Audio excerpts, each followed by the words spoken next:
Welcome to The Gorgeous Effect. I'm Julie Chanel, and with my co-founder, Cathy Olson, we're about to drop some serious tea on how to create funnels that not only look amazing, but actually convert into customers. It's time to show the world what you've got. Let's do this. Hello, and welcome back to another episode of The Gorgeous Effect. This is Cathy Olson here, and I'm going to do a fun thing, and that is a solo episode today. So hope that you are ready, because when I get to rolling on these solo episodes and there's no one to stop me, it gets a little crazy. But I think it's a cool topic that I'm going to talk about today. It's not something that I have totally wrapped up, and I'm opening a little bit of a loop here, but I think it's something that needs to be talked about. And I thought about pushing this off to another episode, but I'm like, you know what? This is like too urgent right now to not talk about this, because with 2026 kicking off and this messaging is like starting to get out there, I feel like it's kind of poisoning the well a little bit. And so it's worth talking about as soon as possible. And that is this messaging of just be consistent. If you would just get started, if you would just stop overthinking, if you would stop, just thinking and spinning your wheels in general, and you would just get going, then insert the blank, then you would find success. If you were just consistent, if you just showed up every day, if you just stopped complaining and whining and just doing the thing, that's how you find success. And I get it, and I understand it, and I see clients and customers of ours that have this issue, but I don't think it's everyone that has this issue, and they're kind of acting like it's this, silver bullet type situation where if you just fix this one thing, then everything will fall in place. You just need to start, right? You just need to stop getting out of your perfectionism mode, and you just need to get going. And if you just took some action and stopped thinking, then you would have success. But again, I just feel like that is obviously oversimplifying, even if that were the problem.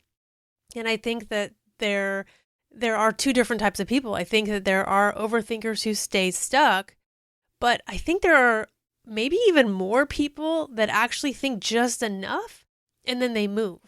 And so to make it sound like everyone's in one place and everyone is like stuck is just not fair. But I'm being inundated with this messaging right now. And I've never really seen myself as someone who gets stuck very long. I think it's part of my personality, but I don't know. I think as I've gone along in business, I understand that I can't just sit still and I can't just keep thinking about it, or else nothing ever happens, right? So I think it's repetition of me doing this a lot. I also do think it's helpful that I do have a business partner that I have to be accountable to. So if you have a team that you have to be accountable to, I think that this is the hardest when you are a solopreneur, and you have no one you have no checks and balance system, and you're only it's like you versus you, and you're the only one challenging anything in this scenario. So that can be difficult if you're in that situation, because all you have is just time to overthink, right? But I do think that's when you get, bring people in, you get a coach, you get accountability, you join a mastermind, whatever it is for you to get that accountability, and then that can kind of push you out of that. But why do we never talk about that second group, right? What about the rest of us who don't have trouble, making things happen and executing? Like someone who doesn't have an execution problem, but is still not getting the results that they're looking for. So and this is me specifically, I don't have a starting problem. I don't even have a consistency problem. I do execute, and I don't have a problem with being consistent, and I don't have a problem with being consistent over time. I give things a long time to start working, and then it's not guaranteed they're going to work. Just consistency alone, it's just a false promise. It's yes, it's necessary. You do have to be consistent, and I definitely understand that, but it's not always enough, and it's not always sufficient, because you can be incredibly consistent at the wrong thing on the wrong platform, saying the wrong message, doing it at the wrong time, and not finding results, right? But then how do you know, is it the thing? Is it the platform? Is it the messaging? Is it my timing, right? And a really good example of this is Funnel Gorgeous YouTube. So we gave Funnel Gorgeous YouTube more than a college try. We gave it a whole salaried position and worked 2 years we spent consistently posting one video every single week for more than 2 years. I haven't counted the months, but I know it was more than 2 years. We followed the playbook. We hired a strategist who gave us titles, who gave us SEO, keywords, told us what to say, basically. Not the advice part, but just basically like, here's the videos that will do well. We created those videos and it didn't work. And so that's not a failure of effort, right? Like, we definitely tried, and we shifted and we pivoted and we changed and we did, whatever we could possibly think of to up level, to change, to shift, to, be looking and seeing, looking at the data. This wasn't just like fun or whatever. We looked at the data and we said, this is working, this isn't working, this is working. And like testing, changing thumbnails, changing hooks, changing speed, changing the person who did the videos. Like, eventually we had our team come in and start to try to create videos. We literally tried every single thing there was to try. No stone went unturned, I think, in that 2 years. And we finally came to the conclusion that we are tired of trying, and also we're just out of idea. That's a really good example of, being consistent, showing up, execution still doesn't always work, right? So I kind of want to pose to you guys, and maybe, we can kind of talk this through. You're listening, but I feel like we're talking. Is that, like, what is the real question? Is the real question, am I being consistent enough at this thing? Or am I being consistent at the right thing, right? But also, what do you do when you want the thing, right? Like, so, hey, I'm trying this, I'm doing the things, I'm walking the walk, I'm, pivoting, I'm looking at the data, I'm listening to my customers, I'm doing all the things, it's not working, like, but I want it to work. And I think that's like the first level of, like, if you really don't want it like bad enough, you're probably going to quit a little early. And I don't know that that's a bad thing. I actually don't think quitting anything is bad. I'm not that I'm a big quitter, but I think I feel very good when I do decide to quit something. I feel like I definitely didn't quit too early. I usually give it like enough, because I don't even talk myself out of it for a while. Like, it takes me a long time. Once I get momentum going with something, it takes me a long time to talk me into quitting. So I don't think I'm an easy quitter anyways. So I think this is why I'm like okay with quitting, because I know I've given it, like a good try. But I think that is the question, is like, number one, how bad did you want it? Like, did you really not want it and you were just kind of trying this because someone else told you to? And if that's the scenario, if that's the case, then yeah, go ahead. You don't love it. You don't have the passion. It's not going to last anyways, right? Like, you're just doing it to check the boxes. But I'm kind of not even thinking about that. I'm thinking about what's the second group is the people who really still want this. And the want and the desire and the passion has not gone away. So what do those people do, right? Because like that is not a clear-cut case of like, is this right for me? Is this not? Like, almost everything in your fiber and your being is saying, this is right for me. No, like, this has been put on my heart. I know this is for me. I just can't make it work. I just can't figure out what lever I have to pull. Like, what am I doing wrong? But I still feel like this is the right thing. And so that's what I wanted to like dive into, because again, if you're just doing it for someone else or whatever, then go ahead, quit, whatever, try something else. If your heart's not in it, it's fine. Like, we're not even really talking about that today. I want to talk about when your heart is in it and you're doing it and you're walking the walk and it's still not friggin' working. What do you do then, right? Because it's not about quitting because it's hard. Like, it's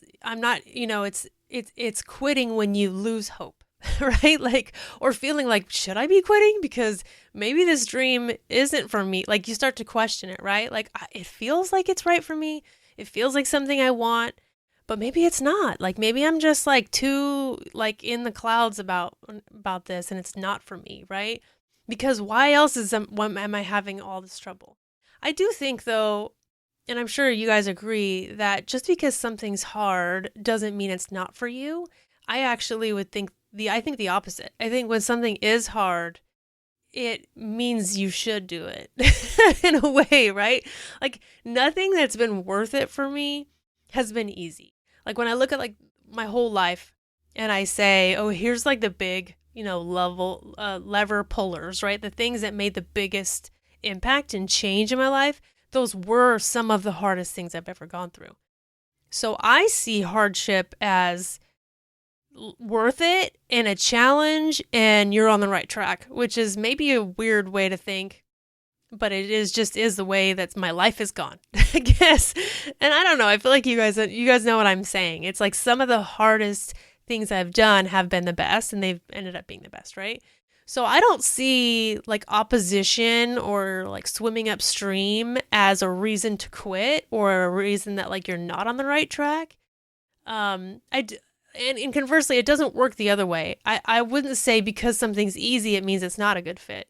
I think when something's easy, you just have like a runway, right? And I don't really know that I'm sitting here thinking, is there anything that would tell me it's really time to quit? I think if you hate something, I think if you have no joy, if you're going through the motions, if you're just like, I don't know. I mean, this is coming from the girl that can't even like be bothered to work out. So maybe I'm the wrong person to talk about this. But as far as when it comes to business is concerned, I think you take a mix of, yes, it's a little challenging, but it's not all challenging. Like there's a little bit, like there's got to be some reason that you get up and you stay motivated. It can't be like there's no motivation, right? So I think that's kind of what I'm thinking about here is that you don't quit when it's hard. You don't quit when you're exhausted or tired, because again, like that happens all the time with any kind of business. Anything that's worth doing, you're going to be tired eventually if you're working hard enough, right? I guess if you're not working hard enough, if you're barely doing it, if you're giving it like 10%, then you're never going to get tired, but I doubt it. I doubt anyone I'm talking to or that's listening is giving 10% anyway. So those aren't the reasons to quit. So when do you quit? When do you finally quit? When did we finally quit doing YouTube? Well, I would say for sure, we never loved it. So that was one part of it. Everyone told us we needed to do it. Everyone told us if we just waited just a little bit longer, like just push through, you're almost there. You're almost there. All it takes is like, one video to go viral and then it's up from there, whatever. Like, I think we stayed too long, to be honest. I think we did not need to do it for 2 years. I don't know why. Honestly, I don't know why. I think it's because whoever kept talking me into it, and I hated every minute of it. So that was one thing. Number one, it was telling us that we hated it.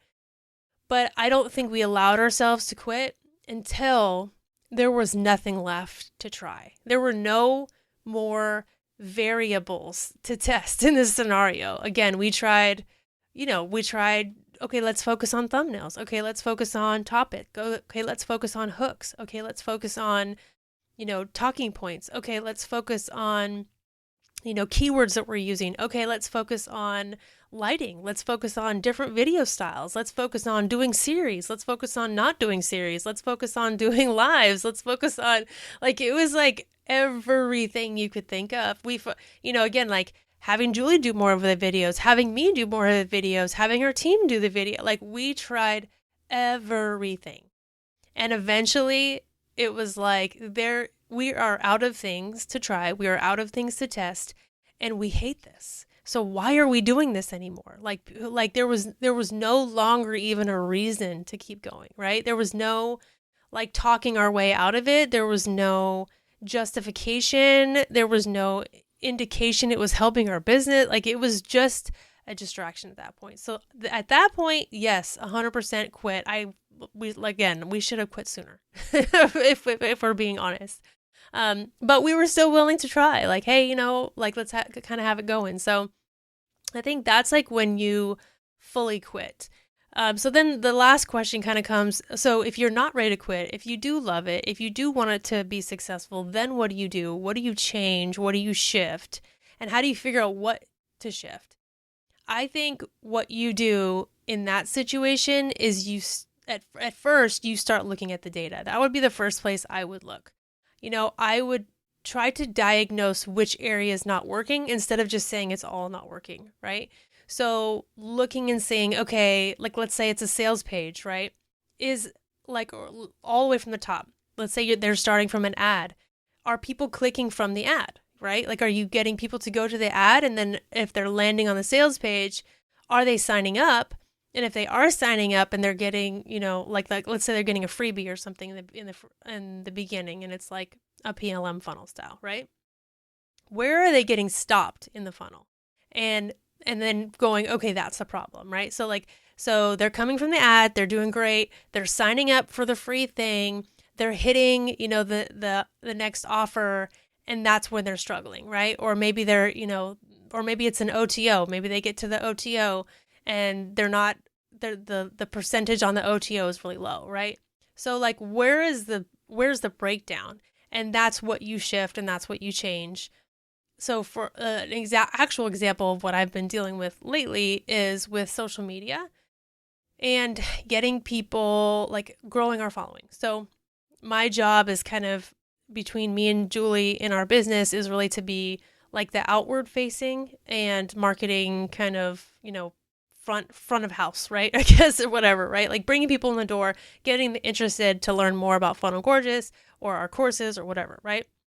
So since I'm focused on that, I'm doing the ads, I'm doing the marketing, but I'm also doing organic. So that's been given to me. We have hired people in the past, but as of right now, it's just me. So I am, really in charge of all that. And it's okay with Julie that I'm kind of the face because she's not going to be sending me any videos. So I have to be the face. So like in focusing on that side, I really want to grow our followers like organically because we are growing from paid media, but not as much from organic. So like I'll put a post out there and it will get tons of views. Like the views are not the problem. We're actually getting the reach, but we're not getting the followers. So like I can easily see there's something wrong. I'm getting the attention, but it's not turning into oh wow, this account is so cool. I need to actually see more.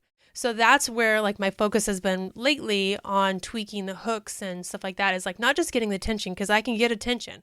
I mean, I got friggin' rainbow hair, like that's never been my problem is getting someone to look at me, right? But getting someone to go, okay, I'm interested. I want to follow this person for more. That's where I'm struggling. So, I'm testing different hooks and stuff like that or storytelling or like what makes someone want to hang around and not just give you like attention very quickly, or what makes people want to engage and comment and share and like and do all that stuff, right? So just not just getting the attention, but keeping the attention and going deeper. So that's kind of what I've been working on. And, ad nauseum for the last month, I've been posting and posting and posting and posting, like sometimes 5 things a day. I'm doing probably 10 trial reels a day, anywhere from like 5 to 10 trial reels a day. Again, I'm getting lots of views, but not the follows. So I'm still trying to figure out what this process is like. And I'm not acting like 1 month is like, oh my gosh, I've been doing this from 1 month. It's forever. Like 1 month is nothing. So I have a lot to learn and it sucks and I hate it. I don't hate it. I love doing it. I actually love doing it.